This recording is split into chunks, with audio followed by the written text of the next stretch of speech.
Assalamualaikum warahmatullahi wabarakatuh.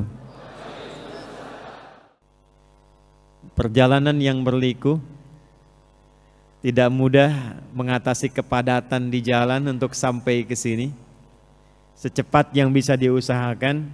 Tapi saya punya keyakinan lewat hadis Nabi sallallahu alaihi wasallam yang diriwayatkan oleh Imam Ibnu Majah dalam kitab Sunan beliau dari sahabat Abu Darda radhiyallahu taala anhu, qala Rasulullah sallallahu alaihi wasallam, man salaka tariqan yaltamisu fihi ilma sahhalallahu lahu tariqan ilal jannah. Siapapun yang menempuh perjalanan yang tidak mudah kadang berliku, melewati kepadatan yang tidak ringan dengan tujuan untuk menuntut ilmu walaupun sedikit dia dapatkan, maka semua kepadatan dan seluk-beluk itu akan diganti oleh Allah dengan meringankan langkahnya saat di surga kelak. Hadis riwayat Muslim, nomor hadis 1679, menggambarkan pertemuan kita hari ini di waktu yang tidak biasa, di bulan yang tidak biasa. Maka kita mesti awali dengan paparan Nabi yang tidak biasa, menggambarkan keutamaan di hari ini. Hadisnya diriwayatkan oleh sahabat Abu Bakrah, namanya Nafi' radhiyallahu ta'ala anhu, dari Nabi sallallahu alaihi wasallam. Qala Rasulullah sallallahu alaihi wasallam, inna az-zamana qad istadara ka hayati yawma khalaqas samawati wal arda minha arba'atun hurum. Waktu itu telah Allah desain, kata Nabi sallallahu alaihi wasallam, sejak mula penciptaan langit dan bumi itu akan berputar seperti itu saja. Jadi kalau sekarang misal jam 4.30 sore, besok pun nanti akan berputar waktunya sama, ketemu 4.30 lagi. Sore ketemu sore, pagi ketemu pagi, malam ketemu malam. Demikian selanjutnya. Yang merubah keadaan itu perilaku kitanya. Yang menjadikan ada bangunan di kanan, di kiri, kemegahan di depan, di belakang, itu kinerja kitanya. Jadi kalau ada orang-orang yang hanya diam saja, tidak memanfaatkan waktu, tidak digunakan dengan baik, itu disifati oleh Al-Quran sebagai orang yang rugi. Quran surah 103 disebut dengan surah Al-Asr. Asr itu waktu yang mengiringi kegiatan kita. Jadi sekarang pun asar, nanti pun asar. Secara momentumnya sekarang sore masa, nanti lail malam, nanti sabah pagi. Tapi setiap waktu yang terjadi itu yang kita isi dengan aktivitas, itu disebut dengan asar namanya. Nah, ciri khas orang beriman, dia mampu menggunakan semua waktunya secara teratur supaya dia tata menjadi kegiatan-kegiatan yang dengan itu melahirkan manfaat-manfaat yang dia rasakan di dunia sampai dengan di akhirat. Jadi menjadi orang beriman itu menjadi orang yang teratur, menata waktu dengan baik. Karena itu di awal sholat, baru saat bangun tidur, kita diminta oleh Allah menunaikan sholat. Sholat pertamanya apa namanya? Ini kebanyakan main lato-lato kayaknya dia. Bunyinya kenceng tak begitu ditanya. Salat yang kita tunaikan pertama kali bangun dari tidur, salat apa namanya? Subuh. Kenapa disebut subuh? Itu ada artinya. Ada maknanya. Seakar dengan kata asbah. Sesuatu yang siap dengan rencana yang teratur. Jadi kalau orang Arab bertanya, "Kaifa asbahta?" Itu artinya bukan sekedar bagaimana kabarmu pagi ini. Tapi maksudnya engkau punya rencana apa yang akan dieksekusi dimulai pagi ini. Jam 7 engkau mau kemana? Jam 8 ada di mana? Jam 9 apa yang engkau akan kerjakan? Quran surah ke-81 di ayat ke-18. Demikian isyaratnya. Was-subhi idza tanaffas. Dan aku bersumpah demi waktu subuh yang dari mulai waktu itu kegiatan harus mulai ditata sesuai dengan nafas yang keluar dari tubuh kita. Ya, jadi orang beriman itu bangun dari tidur, dia sudah punya rencana yang jelas. Kalau dia tak punya rencana, yang dibimbing oleh imannya menjadi baik, maka disebut rugi oleh Al-Quran. Turunlah surah ke-103. Wal asr. Demi waktu yang aku berikan pada setiap manusia untuk beraktivitas. Innal insana, sungguh aku tegaskan kata Allah, manusia yang beraktivitas itu, insan disebutkan 65 kali dalam Al-Quran, menunjuk pada aktivitas manusia yang dijalani. Sungguh manusia yang beraktivitas itu akan berpotensi rugi jika tak mampu memanfaatkan waktu yang diberikan kepadanya. Illalladzina amanu. Illalladzina perhatikan, ini bukan sekedar terjemahan, kecuali orang beriman. Bukan seperti itu menerjemahkannya. Cara memahaminya, orang beriman itu nggak rugi. Orang beriman itu teratur.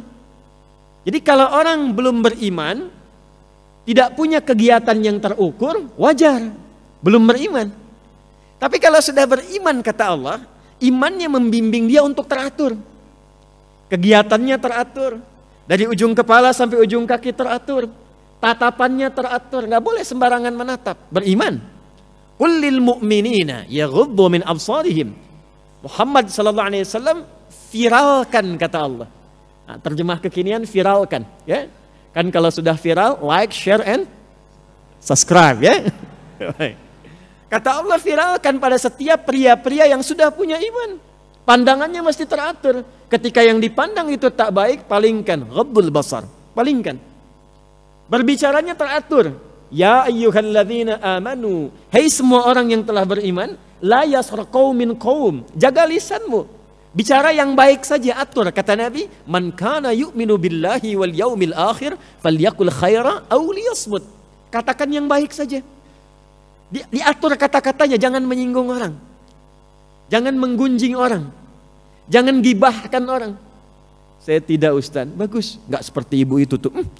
Sama itu. Jadi kita itu makhluk teratur sepanjang kita beriman. Bicaranya enggak boleh sembarangan. Berjalannya teratur. Wa ibadur rahmanil ladzina yamshuna 'alal ardi hauna wa idza khatabahumul jahiluna qalu salama. Jalan insan beriman tuh hamba Allah yang penyayang, kata Quran tuh teratur jalannya. Gak mungkin mampir ke tempat-tempat yang tidak jelas. Pandangan teratur, pendengaran teratur, lisannya teratur. Keluar dari sini lihat reklame. Ada sesuatu yang tak boleh dipandang. Imannya membimbing dia, palingkan. Ghaddul basar, gak boleh dilihat. Lisannya istighfar. Wasari'u ila maghfirah, astaghfirullah. Harusnya tidak seperti itu. Dan antara pandangan dan lisan tidak ada yang terlambat. Astaghfirullah. Salah ini. Itu orang beriman. Karena itu kalau sudah beriman, itu konsisten beramal soleh. Perhatikan. Illalladzina amanu wa amilus. Nah, jadi sejak bangun tidur itu, insan beriman itu digambarkan dalam Al-Quran sudah punya rencana-rencana positif. Jadi berbanggalah sebagai orang muslim yang beriman. Dari malam itu udah siap-siap, Pak, Bu. Nabi mengajarkan, hei sebelum tidur evaluasi dulu yang kemarin. Fa'idha faraghta fansab. Kemarin sholatnya berjamaah berapa kali? Kemarin ke masjid berapa waktu? Baca Quran enggak? Katanya pengen masuk surga, surganya Firdaus, ketemu Nabi lagi. Ya, baca Quran jarang. Ke masjid terlambat, masjid sudah bagus, tempatnya luar biasa. Tetangga dengan masjid, toaknya begini tuh ke arah rumahnya. Ya, kurang apa lagi tuh? Ya kan? Cita-cita surga Firdaus dekat dengan Nabi, hisabnya pengen ringan. Quran bertanya, ya, hei, bagaimana amalanmu? Bagaimana konsistensimu? Maka mulai dari saat akan tidur evaluasi. Yang kurang istighfari. Sehingga Allah mengampuni dosa-dosa kita yang mungkin terjadi karena kelalaian. Makanya Nabi menyontohkan sebelum tidur istighfar. Astagfirullah, astagfirullah, astagfirullah. Sampai hati tenang. Nah, dengan tenang itu baru istirahat tidur. Makanya orang beriman itu tidurnya tenang. Kalaupun meninggal pada saat itu, meninggalnya pun tenang juga. Ya ayyatuhan nafsul mutmainnah. Coba deh Pak Ibu, seperti sederhana ini. Sebelum tidur istighfar, istighfar, istighfar, sampai merasakan ketenangan. 70 itu bilangan banyak yang kadang tidak menunjukkan real 70. Maksudnya apa? Sampai lisan merasakan nyaman, hati merasakan tenang. Pusing 7 keliling, keliling Citra Grand. Apakah sampai 7 kali keliling? Tidak. Saking pusingnya gitu ya. Nah maka astagfirullah, astagfirullah, astagfirullahaladzim. Dan berharap besok bisa bangun kalau Allah perkenankan dan menyempurnakan apa yang kurang. Malam direncanakan. Karena itulah saat bangun dari tidur, hadis riwayat Jundub bin Junadah dan Mu'adz bin Jabal radhiyallahu taala anhuma tercantum di Al-Bukhari. Dari Nabi sallallahu alaihi wasallam mengajarkan saat bangun tidur, alhamdulillahilladzi ba'dama wa ilaihin. Pertanyaannya, paham tidak maksudnya? Problemnya. Ya Allah, terima kasih. Aku bersyukur memujimu yang telah memberikan aku kesempatan kembali hidup sesuai ajalku. Yang mungkin saja dalam tidurku bisa wafat sesuai ajalku. Berikan bimbingan kepadaku ya Allah di hari ini, ilaihin nusyur. Nusyur itu menyebar untuk kembali. Berikan bimbingan kepadaku supaya aku bisa mencari bekal. Kalau pulang di hari ini sudah siap aku pulang. Itu maksudnya. Makanya kita siapkan rencana apa di hari itu. Kemarin saya cuma 4 waktu di Masjid An-Ni'mah. Sekarang 5 waktu, tuliskan. Saya pengen baca Quran hari ini 1 juz, tuliskan. Saya pengen sedekah sekian, tuliskan. Nah saat itulah bangun dari tidur, Anda menghadap Allah membawa rencana itu, disebutlah subuh. Datanglah sujud kepada Allah untuk meminta kemudahan menjalani semua aktivitas yang telah kita siapkan. Itulah insan beriman. Dan itu yang wajib di-share, diingatkan. Sampaikan pada keluarga. Bekerja sama dengan teman. Mencapai satu kebenaran yang disepakati. Dalam bahasa Arab, kebenaran yang disepakati mutlak benarnya disebut dengan hak namanya. Disebut apa? Hak. Karena itu, semua kebenaran yang bersumber dari Allah disebut hak. Al-haq min rabbika fala takunanna minal mumtarin wa tawassaw bil haq. Sudah beramal soleh, viralkan, share. Maka Masjid An-Ni'mah memviralkan. Insya Allah nanti kita ada kegiatan, misalnya malam ini ada tahajud, malam ini ada mabit, viralkan untuk saling menguatkan iman. Insya Allah imam kita datang spesial untuk mengimami, yang bacaannya bagus, viralkan. Insya Allah ada ta'lim yang menguatkan, cari materi yang baik, cari pemateri yang bagus, viralkan. Itu watawassaw bil haq. Jaga itu sampai dengan wafat. Silahkan, yang pengusaha berusaha, yang diplomat berdiplomasi, birokrat teruskan, arsitek teruskan, yang mengajar lakukan, konsisten dengan itu, watawassaw bis sabar, maka dia akan hidup dalam kemuliaan sampai dia berpulang kepada Allah. Sekarang waktunya istimewa. Kata Nabi SAW kembali ke hadis Muslim nomor hadis 1679, seperti itulah kita mesti menata rencana mengisi waktu. Kalau enggak berputar-putar terus. Nah, di antara akumulasi waktu itu nanti ada sehari jadi pekan. Pekan jadi bulan. Bulan jadi tahun. Kata Nabi, setahun itu ada 12 bulan. Dari 12 itu ada 4 yang istimewa. Khusus untuk berlatih mengevaluasi diri. 3 berurutan, talata mutawaliyat, Dzulqa'dah bulan ke-11, Dzulhijjah bulan ke-12, Al-Muharram bulan pertama, dan Rajabun Mudhar syahrul ladzi baina Jumada wa Sya'ban. Bulan Rajab, bulan ke-7, letaknya antara 6 dan 8. Jumada dan Sya'ban. Sekarang kita ada di Rajab itu. Sekarang kita ada di Rajab itu. Maka ketika seseorang mampu ada di bulan ini atas izin Allah, ada kemuliaan yang melekat pada dirinya. Sampai-sampai di Al-Quran disebutkan, dzalika dinul qayyim fala tadhlimu fihinna anfusakum. Itu adalah ketentuan agama yang mulia, maka berlatihlah di bulan-bulan ini untuk mengevaluasi diri. Ini bulan evaluasi, bulan menata aktivitas kita. Mudah-mudahan dengan tataan itu, hidupnya bisa lebih baik, sisa hidupnya bisa lebih mulia, dan pulangnya husnul khatimah insyaallah. Baik, ini muqaddimah kita. Sekarang pertanyaannya, bagaimana cara kita menata aktivitas dengan baik dan benar, yang saat bersamaan dunianya dapat, akhiratnya pun dijamin oleh Allah Subhanahu wa taala. Itu materi kita, dan di sini kita akan memulai insyaallah lewat hadis dulu, baru kemudian ke ayat. Sekarang kita hanya akan bersama Al-Quran, hadis, Al-Quran, hadis. Okay? Yuk kita turunkan materinya. Ini baru mulai. Bismillahirrahmanirrahim. Hadis riwayat Al-Bukhari. Nomor hadis 5027, 5027.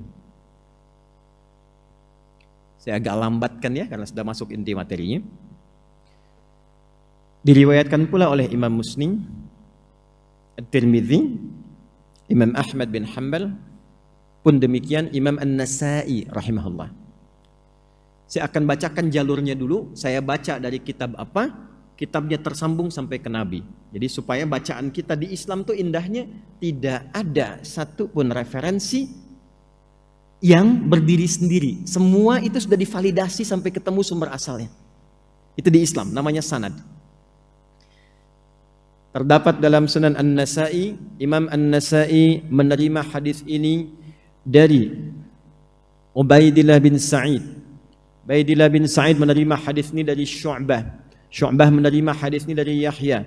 Yahya menerima hadis ini dari Sufyan. Sufyan menerima hadis ini dari Alqamah bin Marthad. Alqamah bin Marthad menerima hadis ini dari Sa'ad bin Ubaidah. Sa'ad bin Ubaidah menerima hadis ini dari Abi Abdurrahman As-Sulami. Abi Abdurrahman As-Sulami menerima hadis ini dari Uthman bin Affan radhiyallahu taala anhu. Uthman bin Affan radhiyallahu taala anhu menerima hadis ini dari Nabi Muhammad sallallahu alaihi wasallam, bin Abdullah bin Abdul Muttalib bin Hashim bin Abdul Manaf bin Qusay bin Murrah bin Kilab bin Ka'ab bin Ghalib bin Fihir bin Malik bin Nadar bin Kinana bin Khuzaimah bin Mudrikah bin Ilyas bin Nizar bin Mudar bin Ma'ad bin Adnan bin Addi bin Adri bin Muqawwam bin Nahur bin Tarikh bin Ya'rub bin Yasjub bin Nabit bin Ismail alaihi salam bin Ibrahim alaihi salam bin Azar atau bin Nahur bin Kinan bin Arfakhshad bin Sam bin Nuh alaihi salam bin Mikhlail Matusyala bin Kinan bin Anwath bin This bin Adam alaihi salam. Coba ulangi. Apa hadisnya? Qala Rasulullah sallallahu alaihi wasallam, khairukum man ta'allama al-Qur'ana wa 'allama. Khairukum man ta'allama al-Qur'ana wa 'allama. Yang terbaik di antara kalian, kata Nabi. Jadi khair itu sifat yang melekat pada tindakan apapun dan profesi apapun. Jadi kalau di sini ada pedagang, Anda mengikuti petunjuk Nabi ini akan menjadi pedagang yang terbaik. Anda di sini ada yang pengajar, diikuti petunjuk Nabi ini maka akan jadi pengajar yang terbaik. Anda arsitek, diplomat, birokrat, diikuti petunjuk Nabi ini maka Anda akan menjadi terbaik di bidangnya. Dan ini kisahnya bukan sekedar cerita, tapi sudah kenyataan yang terwariskan. Tidak ada satu pun di era Nabi yang belajar dengan Nabi mengikuti panduan ini kecuali mereka menjadi terbaik di masanya dan diwariskan kurikulum ini pada generasi setelahnya. Siapa yang kenal Umar sebelum belajar dari Nabi? Siapa yang kenal Uthman, Abu Bakar As-Siddiq? Tapi masanya sudah berlalu selama 15 abad, sampai sekarang orang masih mengenal dan mencari kisahnya. Dari mana bisa viral dan sukses demikian? Kuncinya di sini. Man ismun mausulun yadullu 'ala al-fardiyatil 'ammiyah. Kata sambung konjungsi kadang menunjuk pada subjek atau objek secara personal.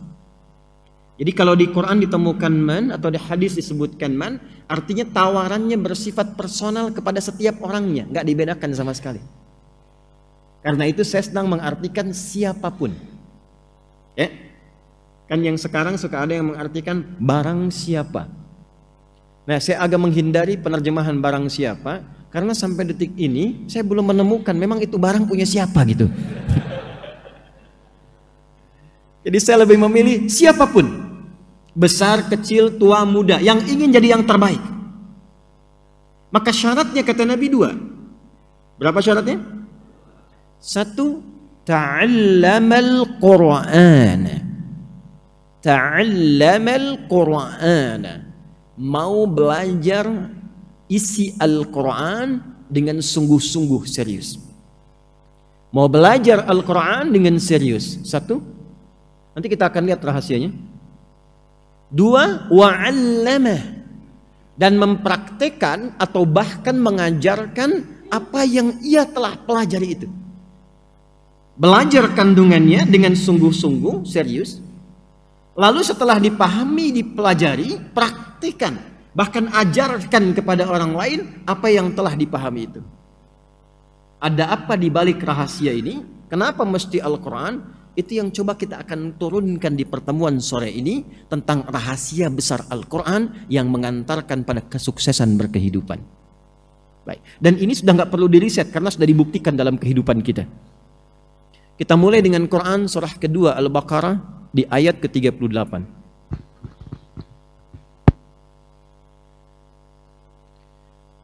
Mohon izin saya sedikit melambatkan uraiannya karena sudah masuk ke inti bahasan supaya mudah untuk didengar dan dipahami. Quran surah kedua Al-Baqarah di ayat ke-38. Paling kanan sebelah atas di mushaf standar. Qul nahbitu minha jami'a. Adam, Hawa, sekarang misi kalian di bumi akan dimulai. Siap-siap turun ke bumi. Fa imma ya'tiyannakum minni huda.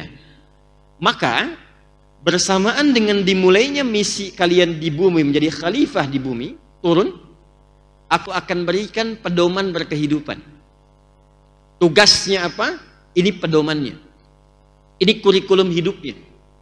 Jadi tidak ada satupun kegiatan Nabi Adam alaihissalam di bumi kecuali oleh Allah dibimbing supaya mudah dikerjakannya. Bersamaan dengan turun, ini pedomannya. Dalam bahasa Al-Quran, pedoman itu disebut dengan hudan namanya. Apa namanya? Saya tulis di sini ya. Faman tabi'a hudaya fala khaufun 'alaihim wala hum yahzanun. Jika pedoman ini diikuti, mau mengerjakan sesuatu, lihat pedomannya. Mau melakukan aktivitas tertentu, lihat pedomannya. Praktekkan. Jika itu diikuti kata Allah, aku jamin semua aktivitasmu ya Adam plus keturunanmu, karena nanti bentuknya berubah jamak. Berubah jamak tuh. Fala khaufun 'alaihim. Perhatikan, pakai him tuh. Bukan cuman engkau Adam.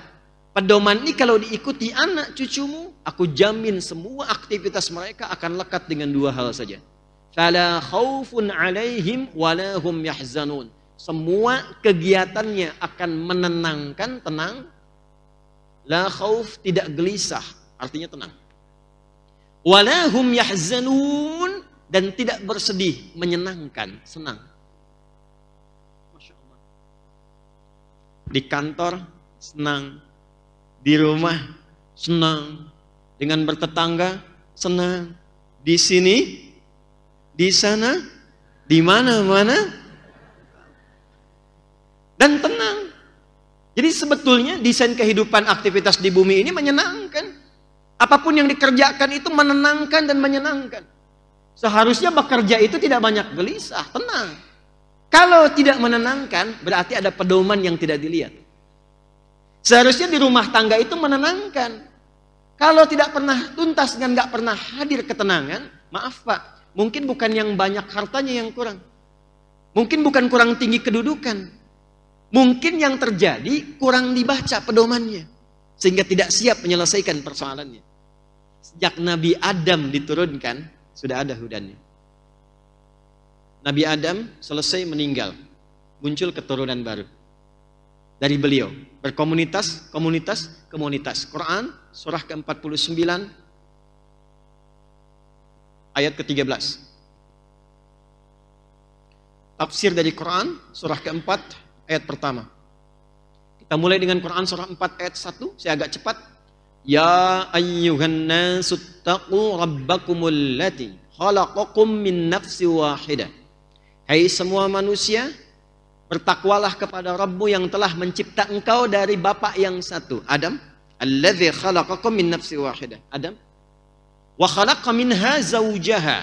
Adam diciptakan pasangannya Hawa. Wa batha minhuma rijalan katsiran wa nisaa. Dari Adam dan Hawa itu muncul keturunan. Jadi kalau kita mau teliti, kita yang hidup sekarang, itu kalau dicari genealoginya pasti tersambungnya cuma ke Adam dan Hawa. Jelas ya? Tidak ada yang ke hewan. Karena ada yang pengen keturunannya dari monyet. Kita ke Adam, ke Hawa. Karena itu kita disebut dengan Bani Adam. Disebutkan 7 kali dalam Al-Quran. Ya Bani Adam. Nah, Bani Adam ini itu cuma 2 jenisnya, nggak ada yang ketiga. Dia menyebar kemanapun cuma 2. Pindah ke Quran surah 49 ayat 13. Ya ayyuhan nasu, hei semua manusia, anak cucu keturunan Adam dan Hawa. Inna khalaqnakum min dzakari wa untha. Aku ciptakan kalian dengan keagunganku cuma 2 jenis. 1 dzakar laki-laki, 2 unta perempuan. Jadi anak cucu Adam itu cuma 2, kalau bukan laki-laki perempuan. Jelas ya? Kalau bukan laki-laki perempuan. Ya, jadi kalau Nia aja. Nama siapa? Nia, Pak. Nama Nia. Yang benar nama siapa? Kurniadi. Identitas anak cucu Adam itu cuma 2, kalau bukan laki-laki perempuan. Kemudian menyebar. Wa ja'alnakum syu'uban wa qabail. Tempatnya bisa beda-beda. Ada yang di Citragen, ada yang di Cibuburnya juga berbeda-beda. Ada yang di Bekasi, ada yang Bekasinya juga kemudian kota dengan kabupaten, ada yang provinsinya beda sampai beda negara. Kabilahnya tak sama sukunya, lita'araf, untuk saling mengenal. Nah, dalam rangka mengenal ini, untuk membangun harmoni, memakmurkan misi yang Allah titipkan di bumi ini. Maka setiap terkumpul komunitas baru sepeninggal sebelumnya, diutuslah seorang nabi dan rasul untuk membawa pedoman ini sesuai dengan zamannya, supaya tetap di setiap era berganti mereka tetap hidup senang dan tenang. Saking sayangnya Allah. Adam boleh meninggal, anak cucunya berkelanjutan. Karena itu disebut khalifah. Khalifah itu dari kata khalafa, yang saling menggantikan. Kita hidup sekarang, besok ada yang gantikan. Jabatan sekarang, nanti pensiun ada yang gantikan. Itulah khalifah. Nah, di setiap komunitas berganti, eranya tak sama. Adam meninggal, muncul komunitas baru, diutus Nabi Nuh alaihissalam. Nuh meninggal alaihissalam, nanti datang lagi komunitas baru. Nabi Ibrahim alaihissalam diutus. Demikian seterusnya. Tidak pernah diutus setiap nabi, kecuali ditugaskan oleh Allah, nih sampaikan bimbingan ini, hudan. Saya cepat saja, kalau terlalu ke atas banyak waktunya terhabis dan terserap. Saya ingin tunjukkan cepat. Yang paling viral setelah Nabi Muhammad SAW kan ada Nabi Isa dan Nabi Musa ya. Nabi Musa kitabnya apa? Taurat kan? Quran surah ketiga ayat ketiga. Nazzala 'alaikal kitaba bil haqqi musaddiqan lima baina yadayhi wa anzalat Taurat. Perhatikan, nama kitabnya Taurat untuk membedakan eranya, masanya. Jadi kalau disebut Taurat, oh ini masanya Nabi Musa. Zabur, masanya Nabi Daud. Injil, masanya Nabi apa? Isa alaihissalam. Tapi, penting dicatat. Taurat itu nama pembedanya, tapi fungsinya tetap disebut hudan. Quran surah 17 ayat kedua. Perhatikan baik-baik. Wa ataina Musal kitaba. Dengan keagunganku, aku berikan kepada Musa kitab Taurat. Untuk membimbing kaum di masanya. Wa ja'alnahu hudan. Dan aku jadikan Taurat itu di dalamnya ada hudan. Ini tetap namanya hudan. Li Bani Israel. Untuk kaumnya yaitu Bani Israel. Dibimbing bagaimana hidupnya tenang. Dibimbing supaya tenang, supaya nyaman, supaya senang. Nanti berganti ke Nabi Isa. Nabi Isa dapat apa kitabnya? Injil, untuk membedakan eranya Nabi Musa dengan Nabi Isa. Isa alaihissalam dapat Injil. Apa fungsi Injil di Al-Maidah? Fihi hudan. Itu hudan juga. Nah sekarang, maaf, Nabi Musa eranya selesai, Nabi Isa eranya selesai, tersisalah eranya Nabi siapa? Muhammad sallallahu alaihi wasallam. Karena beliau penutup para nabi dan rasul dan penutup kehidupan sampai dengan berakhir, maka diberikan kitabnya yang paling spesial oleh Allah. Dan fungsinya kembali ke sini Hudan. Karena nabinya spesial, maka kitabnya diturunkan di waktu yang paling spesial. Malamnya jadi spesial, harinya spesial, bulannya spesial. Malaikat yang bawanya naik pangkat langsung ke tingkat tertinggi Sayyidul Malaikah. Tempat turunnya langsung diberkahi. Itulah Al-Quran. Malamnya, Quran surah 97, Inna anzalnahu fi lailatil, bersamaan dengan turunnya Al-Quran, semua amalan yang dikerjakan di waktu itu naik statusnya, pahalanya lebih dari 1000 bulan. Jadi kalau Anda ngaji Quran, cuman satu huruf, nun, pas bersamaan malam itu langsung ketiduran. Itu nunnya sama dengan baca nun lebih dari 1000 bulan. Kalau dikonversi 83 tahun tanpa henti. Nun, nun, nun, nun. Dan satu hurufnya berapa pahala? Berapa pahala? 10. At-Tirmidzi nomor hadis 2010. Man qara'a harfan min kitabillahi falahu asyru hasanat. Siapa yang baca satu huruf dari Al-Quran, dia dapat 10 kebaikan. Fadilahnya ini. Turun kemudian di harinya Jumat. Jumatnya naik status Sayyidul Ayyam. Turunnya di Ramadan. Ramadannya turun langsung diberkahi oleh Allah Subhanahu wa Ta'ala. Diturunkan lewat malaikat Jibril. Jibrilnya naik status langsung jadi Sayyidul Malaikah, pemimpin para malaikat. Turun di Mekah, Mekahnya langsung diberkahi. Turun di Yathrib, yang tertinggal langsung jadi maju kotanya Al-Madinah Al-Munawwarah. Al-Quran turun dimanapun, ada dimanapun, memberikan ketenangan pada pembacanya dan memberikan aura kebaikan di lingkungan tempat sekitarannya.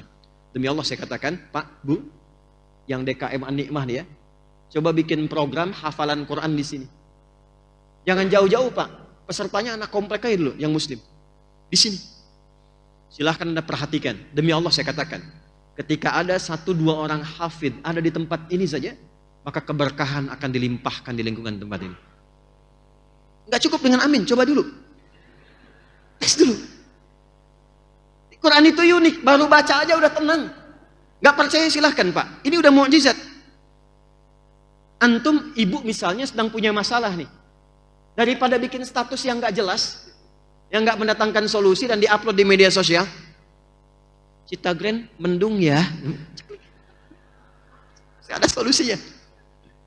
Lebih baik Anda ambil wudhu, buka mushaf ngadep kiblat. Itu baru pegang mushaf sudah tenang. Dan terkadang uniknya begini, begitu dibuka padahal acak itu, kok ayatnya sesuai dengan kebutuhan kita. Bisa begitu. Wadduha, baru baca, punya masalah, tenang, nangis, tenang. Walaupun solusi belum datang, tenang. Cuman cepat ngantuk. Betul, karena ibadah. Setan hadir. Kalau baca Al-Quran 1 jam gak akan ngantuk. Silahkan. Al-Quran lihat di internet tuh, baca. Sejam tuh dibaca aja. Al-Quran 10 menit. Setannya terlibat karena ada ibadah di dalamnya. Ya. Maka turunlah Quran surah kedua Al-Baqarah, saya cepat, ayat 185. Quran surah 2 ayat 185. Syahru Ramadan alladzi unzila fihil Quran hudan linnas. Ini fungsinya. Nah, ini inti pembahasan kita yang paling pokok. Sekarang kita akan bedah apa yang dimaksud hudan terkait dengan Al-Quran itu. Allah menyampaikan, aku turunkan Al-Quran dengan segala kemuliaannya ini bukan sekedar untuk dibaca.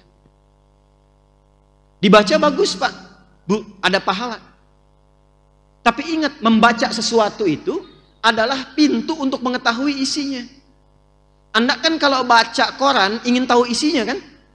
Baca majalah ingin tahu isinya kan? Nah demikian juga Quran diturunkan, kita belajar baca supaya tahu isinya. Jangan cukupkan kebacaannya. Betul, membaca itu ada pahalanya, dapat pahala, menutup kekurangan. Tapi kalau Anda cuma baca, nggak pahami isinya dan tidak dipraktekkan tuntunan di dalamnya, maaf, maka Quran akan sebatas jadi bacaan saja, tidak menjadi hujan dalam berkehidupan. Maka desain pertama yang Allah sampaikan kepada kita, Al-Quran itu kata Allah, aku siapkan menjadi kurikulum kehidupan, pedoman hidup untuk semua manusia sampai akhir zaman.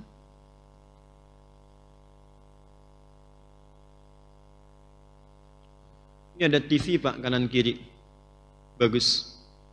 Saat diinstal pertama kali ada pedomannya kan? Kalau nggak diikuti pedomannya bisa nyala nggak? Teratur tidak? Handphone Anda bagus-bagus. Ada buku petunjuk kan? Kalau Anda menyalahi petunjuk itu, handphone bisa error dan rusak. Anda beli mobil baru semahal-mahalnya, nggak dibaca pedomannya, rusak. Semua butuh pedoman. Nah, Al-Quran ini dari Al-Fatihah sampai An-Nas ternyata bukan bacaan biasa. Di situ semua inti kehidupan kita. Jadi kita mau bergerak apapun, di situ ada petunjuknya. Karena itu Allah ajarkan turunnya, kenapa sampai 23 tahun kurang lebih? Supaya terasa Quran itu hidup dalam hidup bermasyarakat. Ada peristiwa, bimbingannya ayat ini. Ada kejadian di rumah tangga, bimbingannya ayat ini. Di kantor ada persaingan yang tidak wajar, bimbingannya ayat ini. Sedang belajar supaya cepat hafalannya, tidak mudah lupa, ayatnya ada ini. Sudah berkeluarga mendambakan keturunan, bimbingannya ini. Kalau lahir kemudian mulai mengandung, ya bagaimana petunjuknya? Ayatnya ini. Semua ada. Dan tidak pernah ada orang mengikuti itu kecuali tenang dan senang, sukses hidupnya. Karena itulah rahasianya, kenapa Al-Quran diturunkannya bukan di tempat maju, tapi di tempat yang paling terbelakang.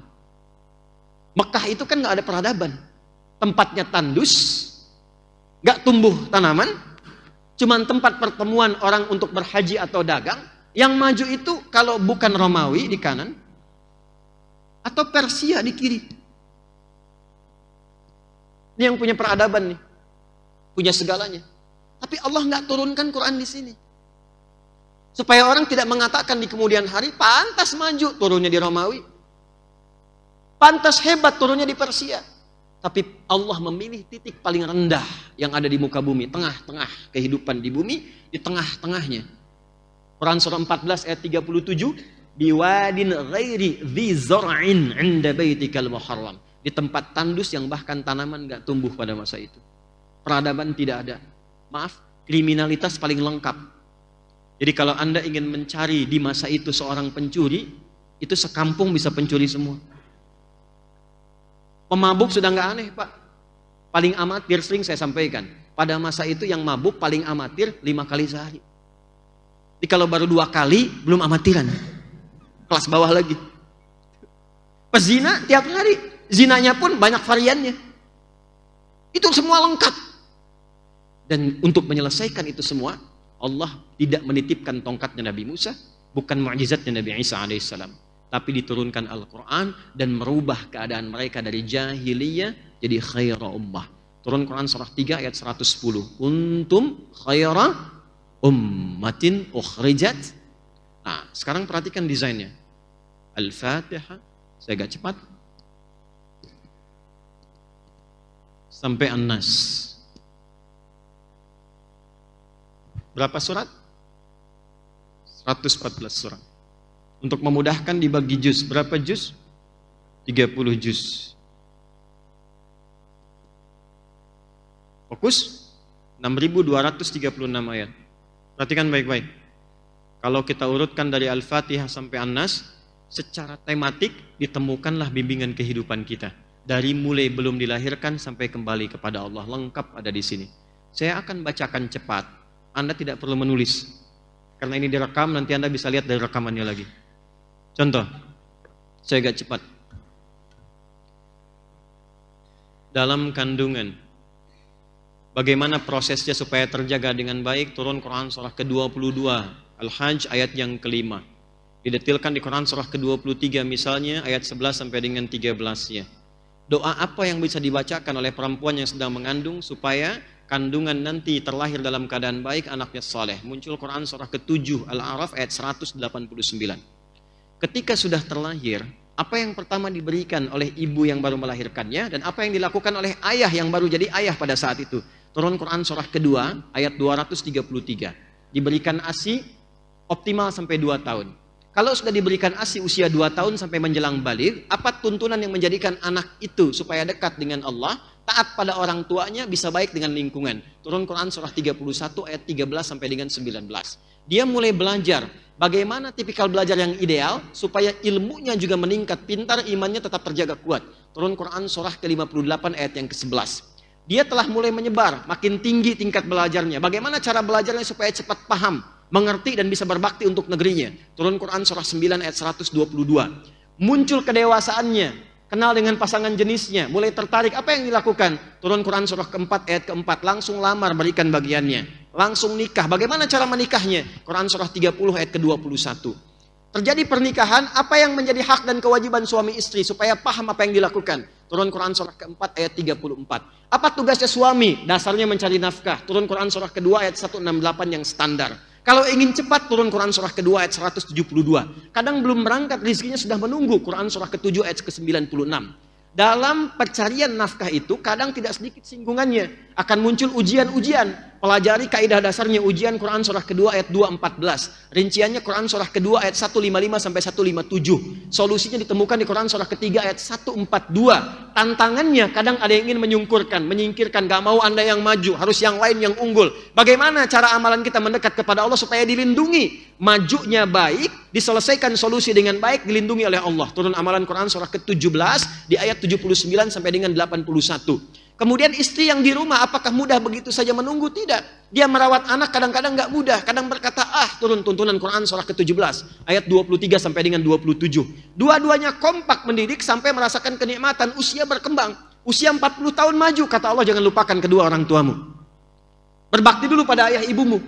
Kalau ada harta yang kau dapatkan kesuksesan di rumahmu, perhatikan bapak ibumu. Turun Quran surah ke-46 ayat yang ke-15. Kalau belum sadar, ingat ibu yang melahirkanmu, merawatmu, mendidikmu. Jangan cepat marah kepada kedua orang tuamu. Baktikan sempurna, engkau sukses sekarang. Turun Quran surah ke-31 ayat yang ke-14. Kemudian dia naik lagi, harta mulai banyak. Mulai berbagi, berikan haknya. Lihat keluargamu sekitaran. Kamu punya adik, kamu punya kakak. Lihat mungkin anaknya nggak sekolah. Mungkin adik kamu itu punya anak-anaknya perlu kekurangan, perlu bantuan. Maka mulai ada skema infak dengan 5 bagian utama. Quran surah kedua ayat 215. Kalau lebih lagi ada zakat. Diambil Quran surah ke-9 ayat 103. Disalurkan ke 8 golongan Quran surah ke-9 ayat yang ke-60. Anda naik lagi, semakin tinggi, semakin tinggi. Maaf, jangan dikira akan selamanya hidup di dunia. Pada akhirnya akan kembali seperti masa kecil ya. Quran surah ke-22 ayat yang ke-5. Kemudian setelah itu datang kematian, dimulai dengan maut. Quran surah ketiga ayat 185. Yang bawa mautnya malakul maut. Quran surah ke-32 ayat yang ke-11. Cara ngambilnya kalau ingin tenang, Quran surah ke-89 ayat 27 sampai dengan ayat yang ke-30. Ketika meninggal itu masuk ke alam kubur. Bagaimana suasana di kubur supaya kita bisa siap-siap? Quran surah ketiga ayat 169 sampai dengan 172. Ada lagi detailnya di Quran surah kedua ayat 153 sampai dengan 154. Lalu bagaimana menunggu di situ sampai kembali kepada Allah? Maka akan terjadi kiamat, turun satu surah ke-75 dengan namanya Al-Qiyamah. Maka di situ akan ada hisab. Saat dihisab itu ada penentuan, ada surga, ada neraka. Yang ingin ke surga dijelaskan dengan sempurna. Nih, yang pengen surga Firdaus, Quran surah ke-23 di ayat 1 sampai dengan 9. Yang pengen di taman surga, Quran surah ke-51 amalannya ayat 15 sampai dengan ayat ke-23. Yang pengen surga standar, nggak apa-apa, yang penting masuk surga deh. Enak juga di situ. Quran surah kedua ayat ke-25. Jangan macam-macam. Selain surga hanya ada neraka. Jangan sampai engkau nestapa. Bagaimana ancamannya supaya kita bisa hindari? Neraka yang paling ringan, dicelupkan sedikit, seharinya 1000 tahun. 1 detiknya 48 hari. Langsung hangus, hancur semuanya. Turun Quran surah keempat ayat ke-56.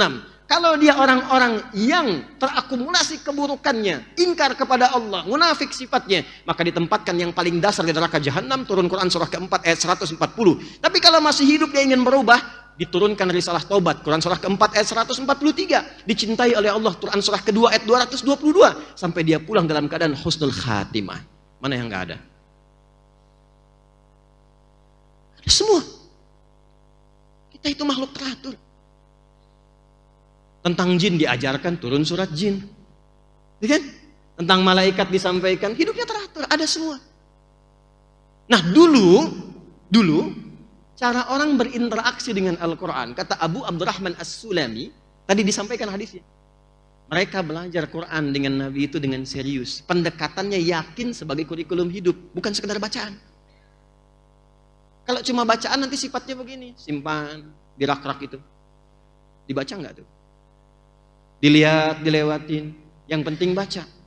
Tapi kalau Anda menempatkan Quran sebagai pedoman kehidupan, itu pusat kebahagiaan kita tuh. Itu kunci kesuksesan kita tuh. Petunjuknya ada di situ. Maka demi Allah, setiap apa yang kita kerjakan, kita buru pedoman itu untuk kita lihat pedomannya bagaimana. Maka apa yang dilakukan oleh Nabi? Satu, khairukum man ta'allama, ta'ain lam mim. Tenang ya. Belajar itu ada dua kata, ada darasa, ada ta'allama. Kalau darasa itu belajar cepat. Ya. Kadang serius, kadang tidak. Jelas? Tapi kalau pakai ta'allama, taknya di ilmu sharaf, di antara maknanya menunjukkan kesungguhan, keseriusan. Serius. Jadi kalau ingin belajar Quran, kata Nabi, mesti serius. Sungguh-sungguh, istimewa kok menentukan kebahagiaan hidup kita. Serius. Bahkan saking pentingnya Quran, keseriusannya bukan hanya pada isinya, termasuk pada bacaannya. Karena itulah satu-satunya kitab di muka bumi yang dijaga oleh Allah sampai ke cara bacanya, itu Quran. Supaya nggak salah baca, salah paham. Sebab kalau bacanya salah, pahamnya keliru. Maka dijaga sampai cara bacanya. Yang ini panjang, yang ini pendek. Yang ini berhenti, yang ini lanjut. Ada ilmunya kemudian disebut dengan tajwid. Bacakan seperti ini, Allahu Akbar. Silahkan riset. Semua huruf dalam Al-Quran itu keluar di semua bagian tubuh kita yang mengeluarkan suara. Tempat keluarnya huruf, keluar semua dari situ. Dari bagian bawah di udara ini, adnal halak, sampai ke bagian luar di bibir di sini. Semua, nggak ada satu pun buku bacaan di muka bumi yang saat membacanya mengeluarkan semua huruf di tempat semua keluarnya huruf di tubuh kita, kecuali Al-Quran. Dan indahnya, siapapun yang baca itu akan menemukan iramanya sendiri. Dan itu akan dikenal khas. Jadi Anda nggak butuh lagu, nggak butuh irama, nggak butuh formula-formula tertentu. Cukup ikutin cara baca dengan benar, keluar irama Anda sendiri. Alhamdulillahi Rabbil Alamin. Oh, sudah nih. Ya kan? Alhamdulillahi Rabbil Alamin. Ah, Ustaz Adi. Orang tua kita tuh dulu bacanya biasa-biasa, tapi tahu itu bacaannya.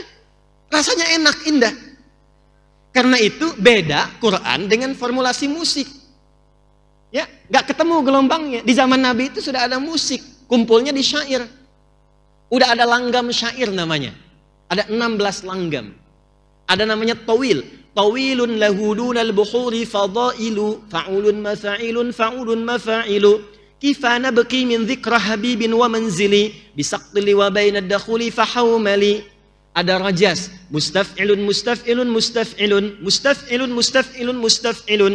Sautus safiril bulbuli hayyaja qalbi thamili al-ma'u wa zahru ma'a zahri lahzul muqali fa anta ya sayyidali wa sayyidi wa maulali fakam tajummuni ghazayyilun uqayqali qataftuhu min waznatin min fi'li hadzal rajuli faqala la la la la faqad ghada muharwili wa wal walad wali wali ya wailali faqultu wa tuwalwili fabayyinul lu'ali qalat auhina kadza in harwadhul muqali kahatan kaqailali tattabi. Ada. Halo? Madid, mufa'alatun mufa'alatun fa'ilatun mufa'alatun mufa'alatun fa'ilatun tala'al badru alaina min thaniyatil. Itu asalnya syair, ada rumusnya. Tapi Quran beda. Gak pernah ada orang jahiliyah baca Quran pakai formula syair, gak ada. Coba lihat, tala'al badru alaina, iramanya dipakai baca surat Ad-Duha misalnya. Wadduha wallaili idza saja. Enggak ada baca begitu. Karena sudah ada rumusan yang terjaga. Jadi enggak usah kreatif. Jahiliyah sejahiliyah-jahiliyahnya enggak pernah baca Quran pakai irama musik karena mereka tahu beda. Jadi enggak usah maksa. Jadi imam di masjid An-Ni'mah, sholat maghrib. Iyyaka na'budu wa iyyaka nasta'in. Bubar jamaah. Alam nashrah laka sadrak. Bubar. Dan gak enak ke telinganya. Enak. Jadi tujuan ada ilmu tajwid itu bukan untuk melahirkan irama, supaya mudah dibaca dengan benar, paham isinya. Tapi jadi pembeda akhirnya. Karena saat dibaca jadi obat, syifa. Syifa.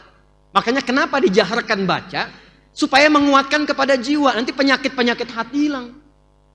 Itu nggak bisa berobat Pak ke apotik. Antum berobat ke apotik tuh. Di sana ada poli gigi. Di sana ada poli mata.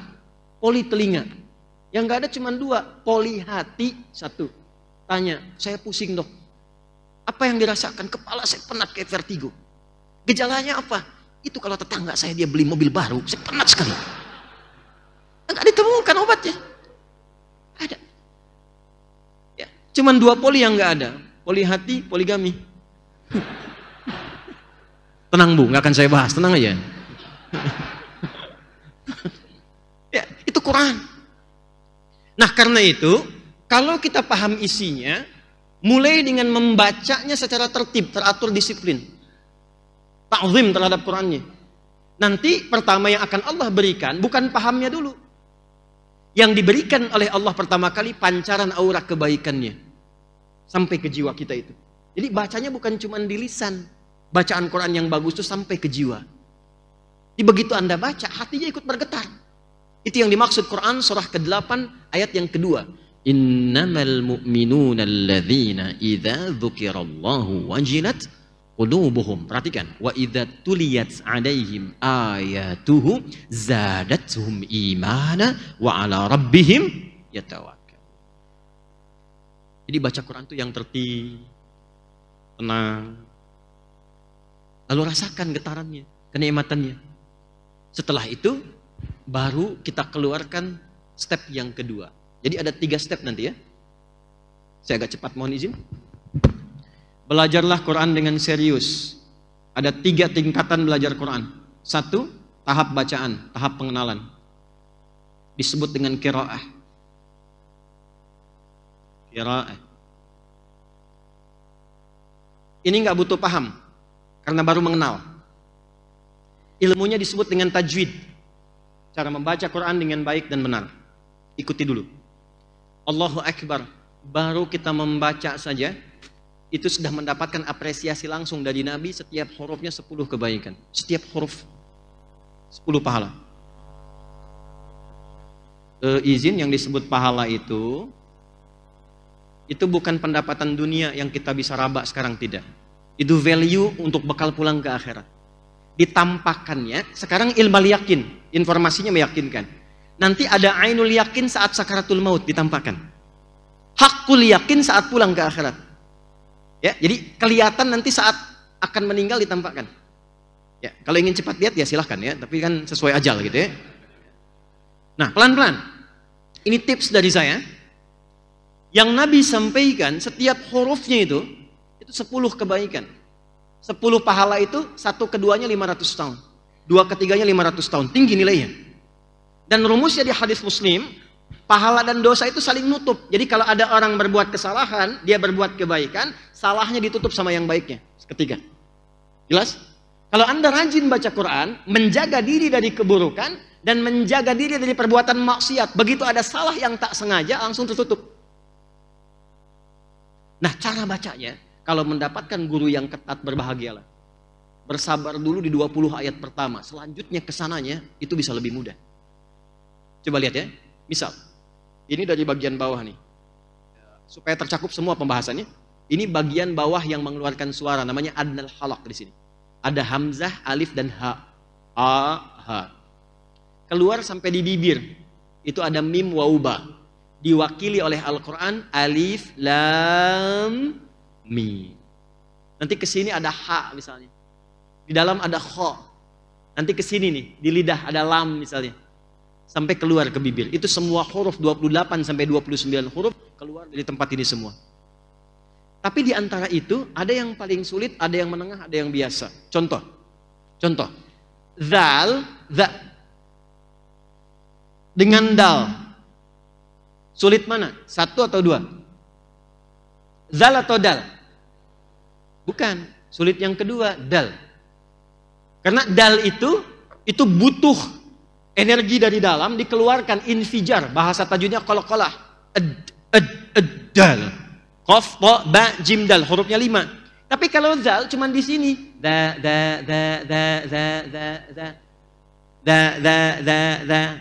Nggak ada ledakan. Sebabnya itulah kemudian kita dilatih mengucapkan da dulu supaya lebih mudah diucapkan. Da nanti kadang-kadang sulit membedakan dengan za. Kan? Da dengan za. Zai kita kenal begini. Da dengan za. Maka nanti kita akan temukan za dilatih dengan zi, dipertemukan dengan za, nanti dilatih dengan zi supaya lancar keduanya. Alif lam mim za. Dzalikal kitabu la hudallil. Setelah lancar za, pindahkan ke zi ayat 3. Alladzina yu'minun. Zi. Sudah lancar za, zi, muncul za ayat 3. Alladzina yu'minuna bil ghaibi wa yuqimunas salata wa mimma razaqnahum. Sini. Nanti lancar za. Maka muncul zi dan zi ayat 4. Walladzina yu'minuna bima unzil. Itu indahnya Quran. Dilatih lidah kita. Jadi kalau kita sabar mengaji 20 ayat, itu kesananya lebih mudah. Makanya kalau di sini ada yang ngajarkan Quran ketat gurunya, alhamdulillah ya Allah, terima kasih. Ibu udah jauh-jauh datang, bu. 30 menit, udah bu, pulang, besok lagi kesini lagi. Nanti dikumpulkan di Al-Baqarah saat masuk ayat 71-72. Qala innahu yaqulu innaha baqaratun la dhalulun tuthirul arda wa la tasqil harta musallamatun la syiyata fiha. Qalu al-ana ji'ta bil haqqi fadhabahuha wa ma kadu yaf'alun. Yang sulit-sulit kumpul semua. Setelah itu lancar. Ini baca. Setelah lancar baca, pindah caranya ke inti bahasan kita sekarang. Bagus, silahkan baca one day one juice, one day one verse, silahkan. Cuma sekarang pindah, fasenya pindah, naik tingkat. Ke tingkat yang kedua dikenal dengan tilawah. Apa namanya? Mulai memahami arti, mengkaji. Supaya paham. Orang tua kita cerdas dulu, nggak pakai banyak teori. Setiap ada yang ngaji, di sampingnya suruh ada yang nerjemahkan supaya jamaah paham. Saya tanya pada Anda, kalau yang ngaji qori kan, yang nerjemahkan siapa? Sari tilawah kan? Ya kan? Cuman mungkin yang pertama menerjemahkan itu namanya Bu Sari, makanya Sari tilawah. Coba kalau Pak Ferdi, mungkin Ferdi tilawah. Di sarinya nggak ada sebetulnya, tilawah saja. Ya nggak ada sarinya, tilawah. Cuman yang pertama menerjemahkan busa, maka jadi sari asalnya tilawah saja, artinya 3. Awas ya, fokus. Tilawah itu punya 3 arti. 1, baca. Kedua, pahami apa yang dibaca. Yang ketiga, amalkan apa yang telah dipahami itu. Tilawah. Saya kasih contoh. Praktek pada ayat ibadah. Praktek qiraah dan tilawah pada ayat ibadah. Cepat. Apa wahyu yang pertama turun kepada Nabi? Iqra bismi rabbikal ladzi. Perhatikan. Kalimatnya qiraah, iqra. Perintahnya cuma baca, tidak menuntut paham. Kenapa? Sebab Nabi itu baca pun gak bisa, apalagi paham. Itu maksudnya. Karena ummi. Iqra ma'ana biqari. Saya nggak bisa baca. Maka muncul kalimat Iqra bismi rabbikal ladzi khalaq. Muhammad SAW, ikuti bacaan ini karena Rabbmu yang mudah menciptakan kamu, apalagi membuat kamu bisa mengikuti bacaan. Gampang sekali. Nah, ini ayat kepada kita, kalau sedang susah, kembalilah kepada Allah. Itu mungkin tanda dari Allah langsung supaya kita memanggil namanya. Selama ini mungkin kita mengagungkan kemampuan kita. Bisa kok bisa. Dibikin susah supaya kita menyebut nama Allah. Allah supaya balik. lakukan karena Allah, semua dibuat mudah. Tapi setelah ayatnya banyak masuk, ayat ini masuk, surat ini masuk, itu masuk, muncullah perintah sholat. Ketika muncul perintah sholat bermakna ibadah, kalimatnya berubah dari qiraah jadi tilawah. Turun Quran surah ke-29 ayat ke-45. Anda hafal tengahnya, tapi nggak dibaca awalnya. Quran surah ke-29 ayat 45. Tengahnya, innas sholata tanha 'anil fahsya'i wal, tapi awalnya nggak dibaca. Perhatikan awalnya. Utlu ma uhiya ilaika minal kitab wa aqimis shalah. Kata Allah, sebelum sholat baca dulu. Tapi bacanya pakai tilawah. Utslu itu kata perintah dari tilawah. Cuman persoalannya, mushaf sekarang terjemahannya sama. Iqra dan utslu, bacalah. Padahal yang satu qiraah, yang kedua tilawah. Nah, kata Al-Quran, sebelum Anda sholat, saya sholat, kita sholat, baca dulu, pelajari dulu ketentuan-ketentuan sholat. Setelah itu pahami. Jadi bukan sekedar dibaca, tapi nggak ngerti apa yang dibaca. Sekarang jujur, tanyakan pada diri kita sendiri. Berapa kali kita menunaikan sholat? Berapa ribu kali ruku dan sujud? Dari sekian banyak menunaikan sholat, apakah paham apa yang dibaca dalam sholat? Ngerti nggak yang dibaca dalam ruku? Paham nggak yang diungkapkan dalam sujud? Betul sholatnya sah, menggugurkan kewajiban, dibaca itu gugur kewajiban, selesai, sah sholat. Tapi kekhusyuannya dapat nggak? Bagaimana bisa khusyuk kalau kita nggak ngerti yang dibacakan itu? Bagaimana bisa menikmati kalau nggak paham apa yang diungkapkan? Makanya tips dari Qur'annya, sebelum sholat, pahami dulu. Sehingga antara lisan, pikiran, dan hati itu nyambung. Contoh, Allahu Akbar, lisan mengucapkan Allahu Akbar, pikiran menerjemahkan Allah Maha Besar. Jadi nanti pikirannya tidak sibuk dengan was-was setan. Ada setan khusus yang tugasnya hanya menggoda orang sholat. Nanti kapan lagi saya kesini, kita bisa ngaji 9 jenis setan. Ada fikih setan tuh. Ada 9 setan yang berbahaya. Itu harus dikaji, itu sumbernya hadis. Ada setan khusus nanti, setan penggoda DKM ada, Pak. Betul. Awal-awal bangun semangat, nanti begitu jadi bisa pecah. Gara-gara beda pendapat aja tuh. Ada. Setan wudhu, walhan namanya. Ada. Anda begitu wudhu, baru mau sholat udah bingung. Tadi wudhunya benar nggak ya? Batal nggak ya? Batal nggak ya? Ah, kayaknya enggak deh, padahal baunya udah kemana-mana gitu kan. Itu walhan. Ada setan pasar, ada. Setan rumah, ada. Anda ke mall keluar nih, ibu pulang ke situ, lihat tas bagus, ke bawah-bawah sampai ke rumah, sampai mau tidur ke bawah. Itu setan pasar tuh kerjanya.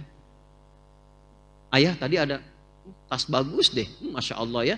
Mamah kan itu masih banyak tasnya, kan kita dihisab. Oh iya Pak ya, ya Allah, sebenarnya diringankan hisabnya. Tapi yang tadi juga bagus kok ya. Nah ini ada setan penggoda orang sholat namanya khanzab. Khanzab ini dinasnya, tugasnya hanya saat orang sholat dibuka dengan takbir. Jadi sebelum takbir bisa fokus.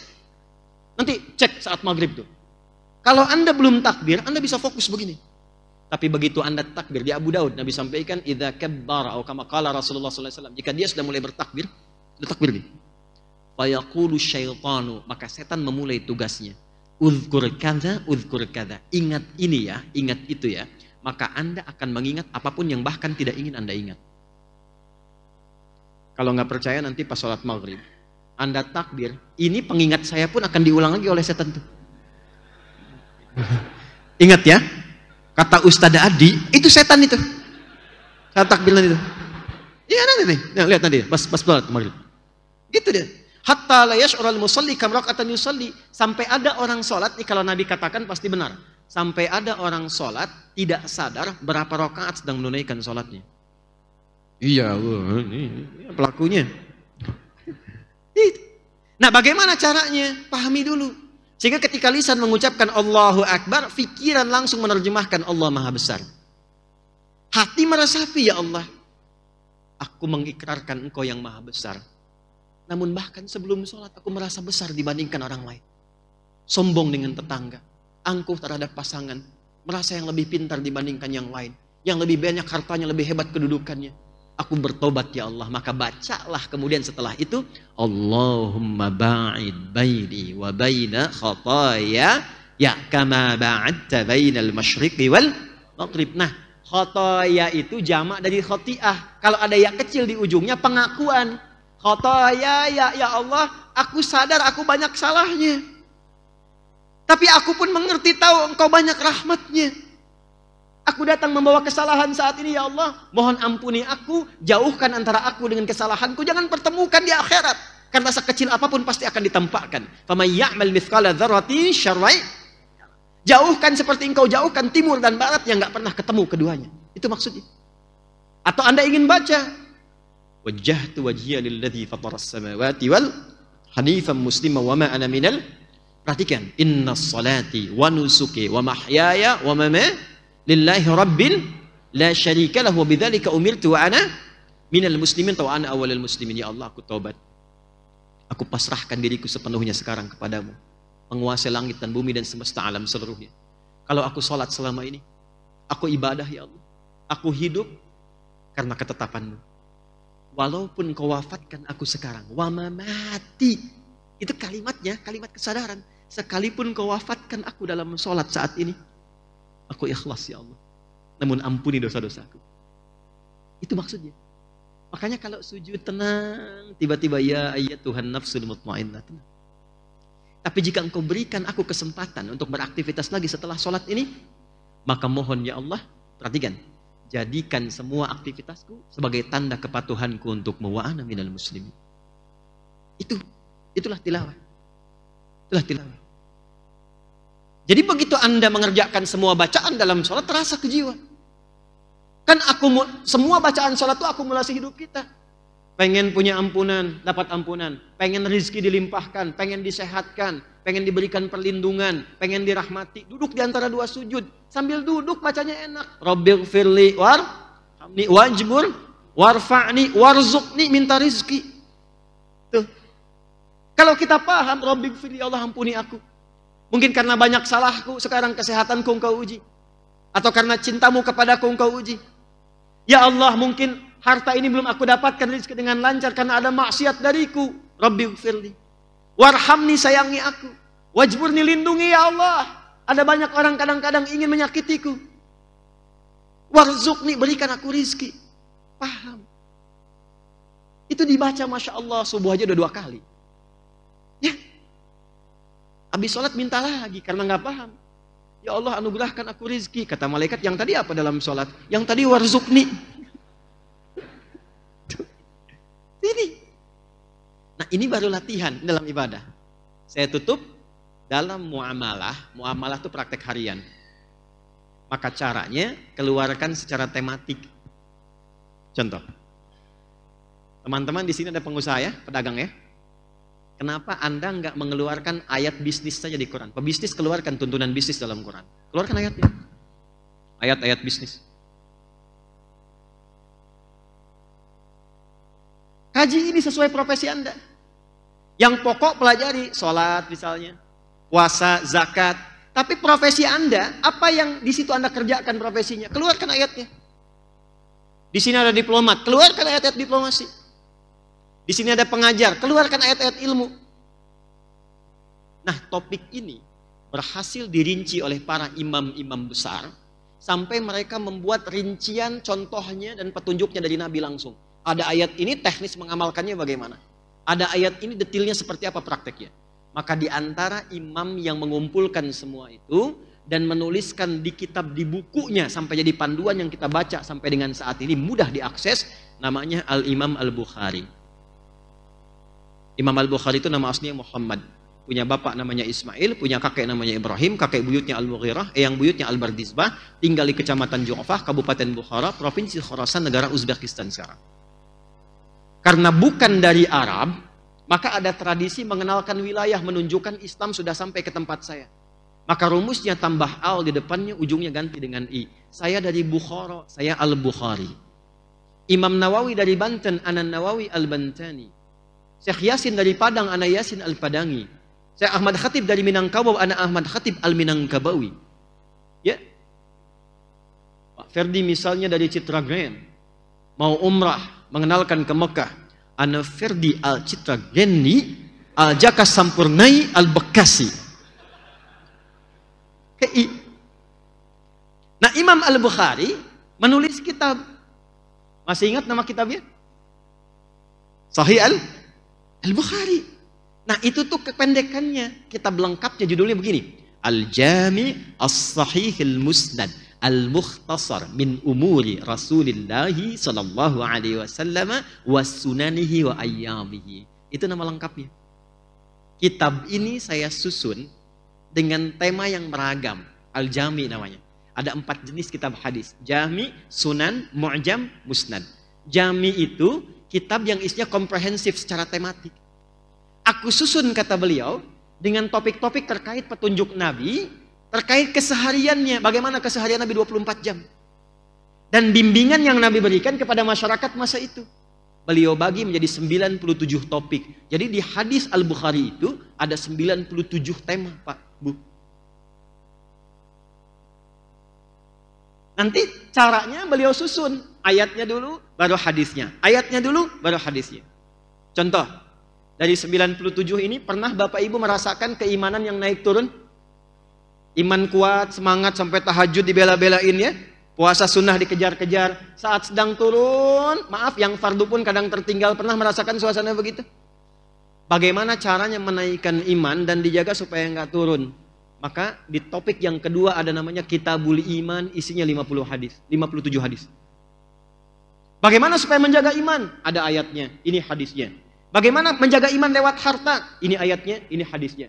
Bagaimana menjaga iman lewat pergaulan? Anda tinggal di tempat baru, nggak tahu komunitasnya bagaimana. Bagaimana menjaga imannya? Ini ayatnya, ini hadisnya. Ya, ada anak-anak muda yang masih belajar. Ada kitab yang ketiga, topik ilmu, Kitabul Ilmi. Bagaimana belajar yang efektif, mengatur waktu belajar. Anda yang pengajar, ada lagi di hadis ini topiknya Kitabul Ilmi. Nabi itu punya jadwal pengajiannya. Untuk ibu-ibu hari Kamis, nanti untuk bapak-bapak tempatnya di Sufah, dan termanage dengan baik. Ini pelajaran A, ini pelajaran B, ini yang kasih fatwa hari sekian. Dan indahnya, nggak ada satupun yang belajar mengikuti pola ini kecuali menjadi jenius di zaman ini, melewati lebih daripada 5 kepakaran ilmu. Dahsyat. Dari ingatannya tajam, Pak. Itu level kelima. Biasanya orang sekarang kan cuma 4 level kan? Cepat ingat, lambat lupa. Nomor 1. Cepat ingat, cepat lupa. 2. Lambat ingat, lambat lupa. Yang agak repot memang yang keempat. Lambat ingat, cepat lupa. Nah, kita terangin hampir 2 jam. Ya. Begitu mau selesai baru ingat, keluar masjid lupa. Tapi yang ini level yang kelima. Cepat ingat, sulit lupa. Jadi bukan mau ingat, mau lupa susah. Begitu disebutkan langsung ingat. Mau lupa susah. Biasanya utang kan ya begitu ya. Ini ilmu. Saya bisa bicara karena saya melihat orang dulu, lalu saya coba itu caranya. Dari sejak saya masuk pesantren, Pak, sampai hari ini saya. Sampai hari ini. Saya dulu tuh cuma belajar, ikuti aja caranya bagaimana. Saya belum hafal, belum bisa bahasa Arab. Misal, saya belajar tajwid, kitabnya Hidayatul Mustafid fi Ilmi Tajwid. Belajarnya hari Rabu, masuk kelasnya jam 4, saya belajar jam 2. Sampai sekarang terbayang, di mana belajarnya, jam berapa, di tempat mana. Sampai isi kitabnya masih ingat. At-tajwidu lughatan al-ityanu bil jayyidi wa istilahan ilmu yu'rafu bi ahkam mustaqim min sifati wal mududi wa ghairi dzalika katarqiqi wa tafhim wa nahwihima ma ghayatu ilmi at-tajwid ghayatu bulughun nihayati fi itqani lafdhil qur'ani alamatul qiyam al hadrati nabawiyyati afsahiyyati wa qila ghayatu saunul lisani 'anil khata'i fi kitabillah ta'ala. Yang umum juga begitu, Pak. Kami belajar umum, saya senang riset. Untuk menyimpulkan hukum musik itu bagaimana, saya meriset tuh sampai ke notasi. C, D, F, G, A, B, C, G, A, B, C, D, F, G, D, F, G, A, B, C, D, A, B, C, D, F, G, A, F, G, A, B, C, D, E, B, C, D, F, G, A, B, F, G, A, B, C, D, A, F, G, A, B, C, D. Apakah Ustadz bisa main gitar? Tidak. Main piano? Enggak. Karena saya jalurnya di Quran gitu. Jadi nggak terlalu cocok juga dengan itu. Tapi saya riset untuk mengetahui hukum. Itu cepat. Dan ternyata di California itu ada riset. I was in America around I think 1 month ago. When I was in US and we were in Boston. Paham nggak? Paham ya, insya Allah ya. Pegal juga. Itu there was information. Ya, itu ada satu informasi penting. Ternyata di University of California itu ada riset menyebutkan bahwa kapasitas memori manusia itu paling sedikit 100 juta gigabytes. Yang paling dahsyat, Riset dari profesor, seorang dokter dari Maroko tinggal di London. Begitu meriset ahli Quran, yang dia baru hafal Quran dengan cara yang benar, ditunjukkan oleh beliau, ternyata kecerdasannya akan meningkat 3 kali lipat dari manusia biasa. Alasannya sederhana, karena dia sudah hafal 52.000 kosakata. Menurut teori standar, yang banyak hafalannya, banyak masuk informasinya, memudahkan otaknya terstimulus untuk menghafal apapun dengan cepat. Itu Quran. Maka sekarang keluarkan. Nanti sambungkan dengan hadis yang lain. Misal, di hadis sahih disampaikan, la taqumu sa'atu illa. Di antaranya apa? Taqarrubul aswaq. Akan tiba satu masa menjelang-jelang ke akhir, pasar mudah diakses. Mudah diakses. Dulu ibu berangkat ke pasar pakai ojek, pakai angkot, pakai mobil, turun belanja. Sekarang keluarkan handphonenya, klik datang. Hadisnya ada. Isyarat ke situ. Kenapa Anda tidak bikin teknologinya sekarang? Sekompleks Citagran yang muslim dan sekitarnya, bikin aplikasi khusus. Siapa yang bisnis A, bisnis B, bisnis C? Yang butuh klik ke situ. Roda perekonomian berputar di situ. Dapatkan di situ, supply-nya ke situ, demand-nya di situ berputar. Praktekkan ininya. Lalu sambungkan ke Masjid An-Ni'mah. Bikin aplikasinya, zakatnya langsung klik masuk ke sini. Infaknya klik masuk ke sini. Masjidnya punya database, siapa yang kekurangan di sekitaran ini? Dibuka setiap Jumat. Bikin database-nya, siapa yang dokter di sini? Siapa yang pengusaha? Jadi diumumkan, yang sakit, yang nggak sempat ke rumah sakit, insya Allah hari ini dokter A yang akan memberikan bimbingan. Gratis. Hidup masjidnya. Itulah Quran. Itulah hadis. Dulu begitu. Maka orang senang ke masjid, ditunggu. Jamaah itu ditunggu. Datang, berangkat, kenalan. Datang ini datang, sholat, berangkat, pulang. Datang, berangkat, sholat, pulang. Nggak kenal siapa yang duduk di sampingnya. Itu bukan jamaah namanya. Jelas? Nah, inilah Quran. Jadi mulai sekarang, cara berinteraksinya, keluarkan topiknya, keluarkan temanya. Bapak yang di kesehatan, yang dokter, yang perawat, ya, yang di bidang itu ada Kitabul Marid. Nanti ada yang di militer misalnya, ada lagi tuntunannya. Yang di pemerintahan, birokrat, diplomat, ada Kitabul Imarah. Semua ada. Keluarkan. Nah, itulah Al-Quran sebagai petunjuk berkehidupan. Saya tidak menginginkan setelah ceramah ini, Quran itu hanya tersimpan dalam bentuk tulisan di mushaf. Hidupkan dalam perilaku. Keluarkan dalam bentuk akhlak. Katanya ngaji, tapi kalau lisannya masih senang mencaci. Kok bisa pulang pengajian mencela temannya yang lain? Belajar apa? Di Quran kan katakan saling menyayangi, saling bersatu. Wa'tasimu bihablillah, bersatu. Wala tafarraqu, jangan terpecah belah.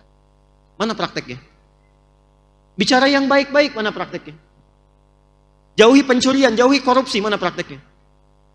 Cukuplah kembali kepada Quran, maka Quran akan membimbing kita menjadi manusia mulia yang dirahmati oleh Allah Subhanahu wa taala. Jelas sampai sini? Paham? Baik, kalau sudah dipahami, saya kira ini adalah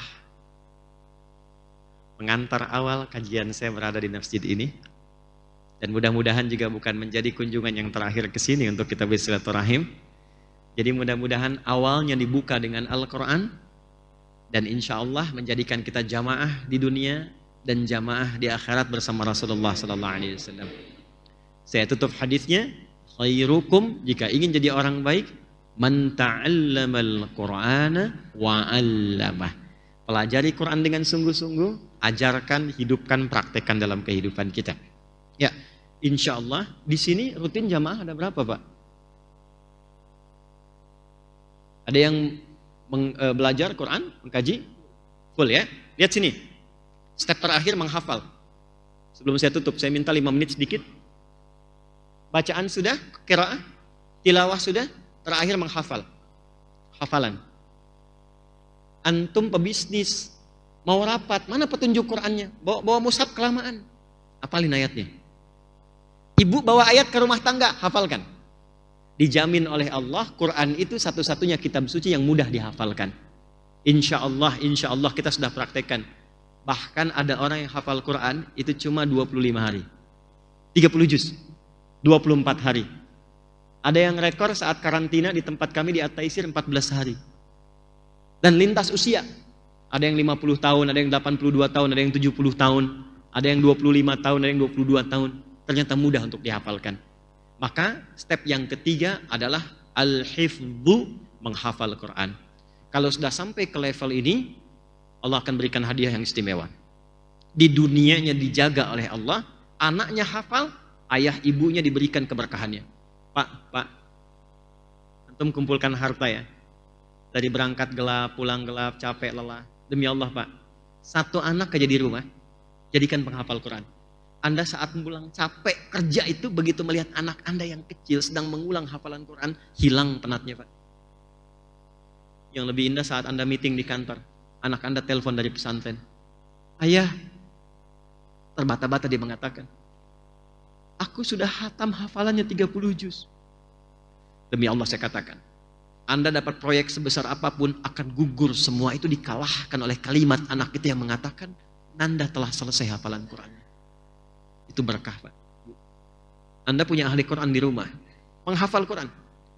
Walaupun belum sampai 30 juz, tapi penghafal Quran, itu jadi mutiara di dalam kehidupan rumah Anda.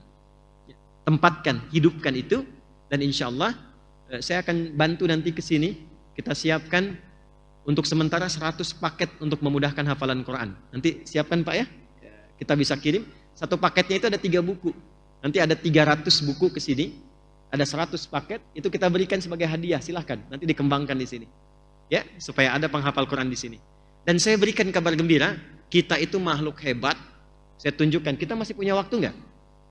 Ya, saya jam 6 harus kembali, kita punya 10 menit. Saya minta 5 menit saja kita belajar menghafal Quran dengan nomornya, dengan posisinya. 5 menit Anda hafal Quran, 5 ayat dengan nomor posisinya dibolak-balik, diacak. Mau?